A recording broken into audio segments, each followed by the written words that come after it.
അതിപ്പോ തീർന്നു പോകാനാണെങ്കിൽ അത്ര നല്ലത്. സാറേ, ഇത് സ്ഥിരം കഴിക്കേണ്ട മരുന്നല്ലേ? ഞാനിപ്പോ എന്താ ചെയ്യണ്ടേ? നീ കൊണ്ട് പുഴുകിത്തില്ലടി. അല്ല പിന്നെ എനിക്ക് മരുന്ന് കൊണ്ടു വെച്ചാൽ എനിക്കിപ്പോ മരുന്ന് വേണ്ട, അത്രേ ഉള്ളൂ. കൊണ്ടോ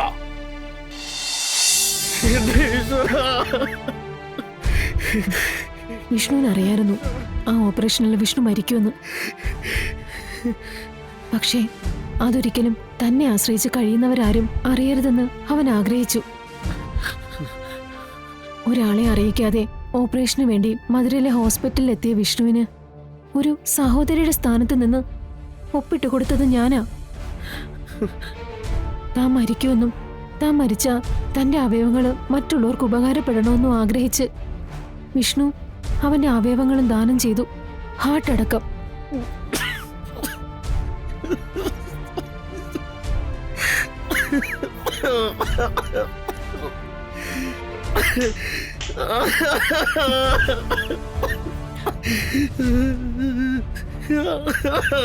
എല്ലാം എന്നെ പറഞ്ഞേൽപ്പിച്ചിട്ട് അവനൊരൊറ്റ പോക്കങ്ങ് പോയി. വിഷ്ണുവിന്റെ ചിതാഭസ്മവുമായി CI റസാക്ക് ഞങ്ങളെ അറസ്റ്റ് ചെയ്തു. അവിടെയാണ് ശാലിനി തന്നെ ഈ സത്യങ്ങളെല്ലാം അറിയുന്നത്.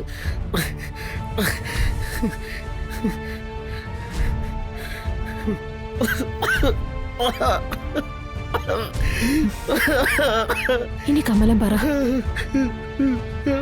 മകൻ വരുമെന്ന് പ്രതീക്ഷയിൽ കഴിയുന്ന ആ അമ്മയ്ക്ക് മുന്നിൽ നിങ്ങളുടെ മകൻ തിരിച്ചു വരില്ലെന്ന് എങ്ങനെയാ പറയാനാവുക? സത്യങ്ങൾ ഞങ്ങളിൽ മാത്രമായി ഒതുക്കി വെച്ചൊന്ന് പറയാനാവില്ല. പിന്നെ എല്ലാം അറിയുന്ന ഒരാൾ കൂടി ഉണ്ടായിരുന്നു, ശാരദാമ്മ. ശാലിനിയുടെ ബലവും ആശ്വാസവും ഒക്കെ ശാരദാമ്മയായിരുന്നു.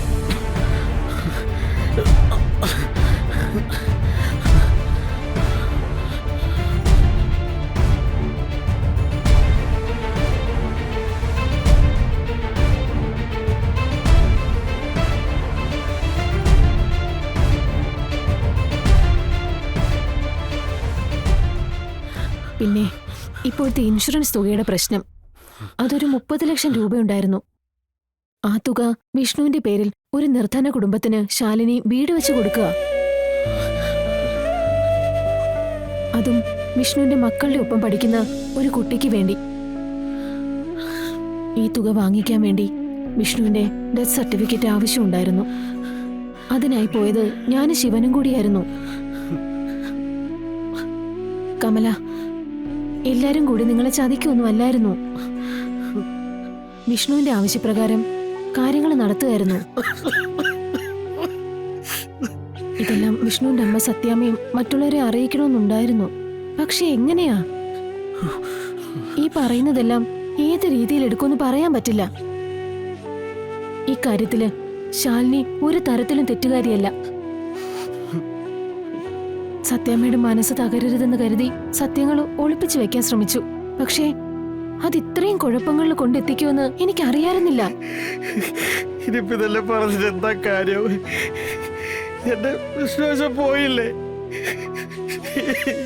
ഈശ്വര, എന്തിനല്ലേ വിശ്വാസനെ നേരത്തെ വിളിച്ചേ?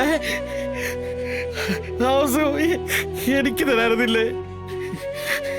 എന്റെ വിശ്വാസന്റെ ജീവന് പകരം എന്റെ ജീവനൊക്കെ എടുക്കായിരുന്നില്ലേ? സന്തോഷത്തോടെ ഞാൻ തരുമായിരുന്നല്ലോ.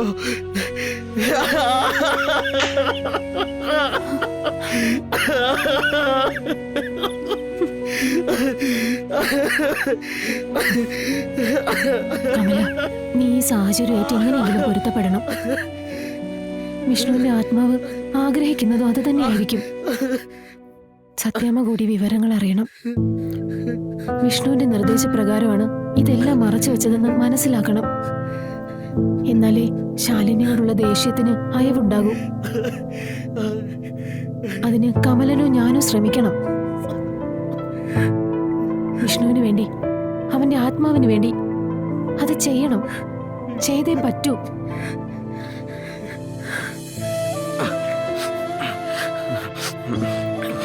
ശ്രമിക്കാം. എന്റെ വിഷ്ണുവശന് വേണ്ടി നിങ്ങൾ എല്ലാവരും ഇത്രയും സഹായം ചെയ്തില്ലേ? ഇനി ഞാനും എന്തെങ്കിലുമൊക്കെ ചെയ്യണം. അത് ഈ ഒരു കാര്യമാവട്ടെ.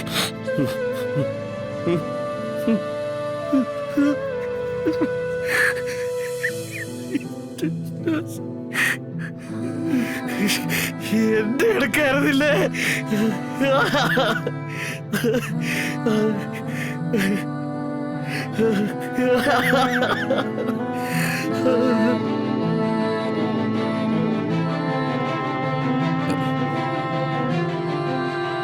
മനുഷ്യനോട് സമാധാനമില്ലായിരിക്കുക.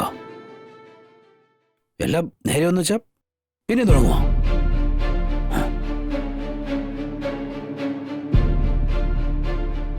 സാറേ മരുന്ന്. മരുന്ന് കൊണ്ടുപോകണം എന്റെ മുമ്പിൽ നിന്ന്. മരുന്ന് വേണ്ട, ഒരു മന്ത്രവും വേണ്ട. ആ എങ്ങനെയെങ്കിലേ ഈ വീട്ടിൽ നിന്ന് പോയാൽ മതി എനിക്ക്. അതിപ്പോ തീർന്നു പോകാനാണെങ്കിൽ അത്ര നല്ലത്. സാറേ ഇത് സ്ഥിരം കഴിക്കേണ്ട മരുന്നല്ലേ, ഞാനിപ്പോ എന്താ ചെയ്യണ്ടേ? നീ കൊണ്ട് പുഴുകി തിരടി. അല്ല പിന്നെ എനിക്ക് മരുന്ന് കൊണ്ടാ വെച്ചാൽ എനിക്കിപ്പോ മരുന്ന് വേണ്ട, അത്രേ ഉള്ളൂ. കൊണ്ടുപോവാ, കൊണ്ടുപോയി. പിന്നെ നിൽക്കുക മനുഷ്യനോട് 100 കൂട്ടം പ്രശ്നങ്ങളിൽ പെട്ടിരിക്കുമ്പോഴാ അവളൊരു മരുന്ന്. ഉള്ള മരുന്നെല്ലാം അവിടെ കഴിച്ചു കൂട്ടിട്ട് എന്തു കാര്യം? ഈ നരകത്തിൽ താമസിക്കണ്ടേ? മടുത്ത്.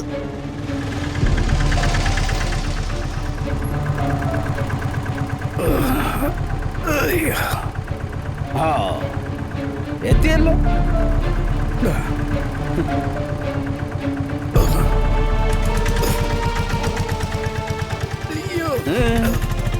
എങ്ങനെയുണ്ടായിരുന്നു യാത്രയൊക്കെ?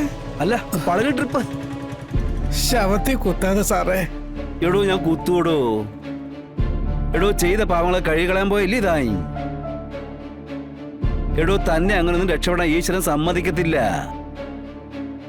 ഇപ്പൊ കണ്ട ദേഹം മുഴുവൻ വച്ചു കെട്ടും ഒട്ടിപ്പൊക്കെ ആണല്ലേ. അല്ല ഇനിയിപ്പോ തന്നെ ഞാൻ നോക്കേണ്ടി വരുവോ? അതെ, ഞാൻ എന്തെങ്കിലും ചെയ്തിട്ടുണ്ടെങ്കിൽ അത് ഈ കുടുംബത്തിന് വേണ്ടിയാ. എല്ലാവരുടെയും നന്മയെ കരുതിയ അത് സാറ് മറക്കണ്ട. എന്തായാലും ഞാൻ തിരിച്ചു വന്നല്ലേ. ഇവിടെ ഇപ്പൊ തന്റെ അങ്ങോട്ട് കുറവുണ്ടായിരുന്നു. എടോ വലിയ വലിയ പ്രശ്നങ്ങൾ നടക്കുവാടോ, ഒരു സമാധാനം ഇല്ല ഇപ്പൊ ഇവിടെ. അത് സർവത്ര വഴക്കാന്നേ. പിന്നെ ഇയാളെ ഫോണൊന്നും എടുത്തേ, ശാലിനി വിളിച്ചേ. ശാലിനി വിഷ്ണു ഇവിടെ ഉണ്ടോ നിങ്ങളൊന്നും അറിയാലോ. അത് ഇപ്പോ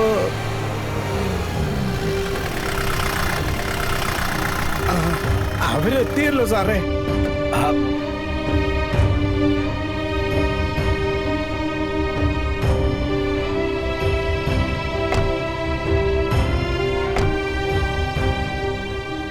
ആ കേറി മക്കളെ.